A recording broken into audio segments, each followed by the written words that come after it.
Hello and welcome to Master Your Money, the True Potential YouTube channel series where we talk about personal finances, investing and how you can do more with your money.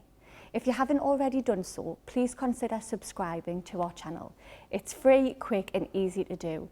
And if you press the notification bell, you'll be notified when we release future videos in this series.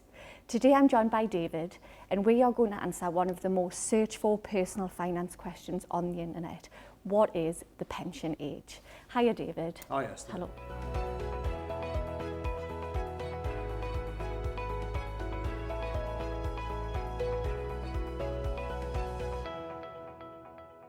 So based on the most popular searches online, people in the UK want to know what is the pension age?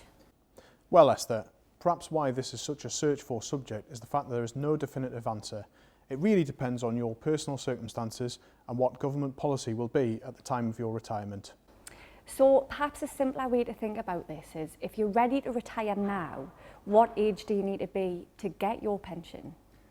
Well, there are two potential answers here. If you've built up a big enough pot in a personal pension, you can start taking that from the age of 55. If you're thinking about the state pension, currently the state pension age is 66 if you've paid in enough years of national insurance contributions. However, this is only a guide and your state pension age depends on your date of birth. You can check your state pension age at the gov.uk website and we'll leave a link in the description below. So 55 if you've been investing on your own terms or 66 if you're relying on the government. But the truth is both those answers are potentially quite problematic.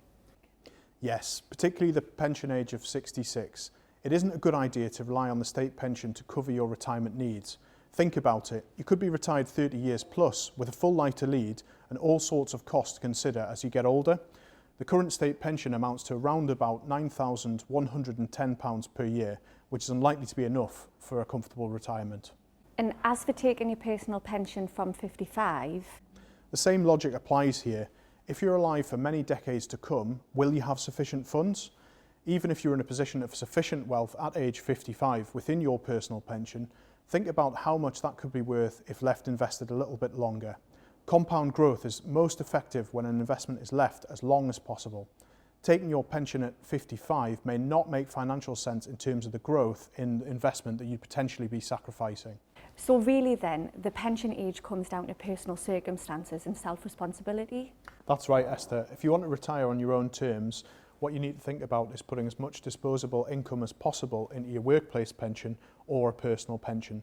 That way, over time, your investment's going to grow and allow you to have a wealthier retirement. If you think about it, really, what you're looking for is your pension pot size as opposed to when you're going to retire. Okay, so with that in mind, people should start with a goal, and using technology such as the True Potential app allows for people to set a goal with tools to show how much you'll need to invest in a personal pension and for how long to achieve a target retirement age and pot size. Yes, goal setting is a better way to think about your pension age. And one thing I'd add about the state pension is that the government plans to move the state pension to age 67 by 2028 and then to 68 by 2046.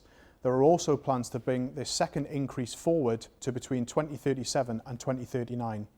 Again, this is only a guide and your state pension age depends on your date of birth. You can check your state pension age at the gov.uk website and we'll leave a link below in the description. Right, so people are living longer, so that's something to keep in mind if you're in the younger generation, making sure you are realistic with your retirement age goal.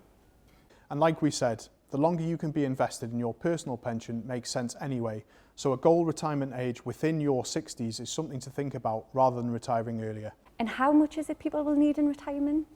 That really depends on your goal and lifestyle cost, so everyone is going to be different. What we can say is that our True Potential Savings Gap research shows you'll need around £23,000 a year in retirement. Right, so when you could be retired for 2 to 3 decades, that sounds like quite a daunting figure to get to. And that's why you should start now, perhaps using the state pension age as an age to aim for. Set your goal and invest in a diversified investment portfolio. Simply work out how much you'll need to contribute each year and the assumed rate of growth in your portfolio. What we've learned today is that the pension age is going to vary depending on several factors. If you're investing in a workplace or personal pension, you can have more control over that variability by setting goals and investing towards a pension age and a pension pot. That will be sufficient for a comfortable retirement. Thanks for watching. If you found the video useful, please leave a like, and if you have any questions about pensions or the state pension age, let us know in the comments.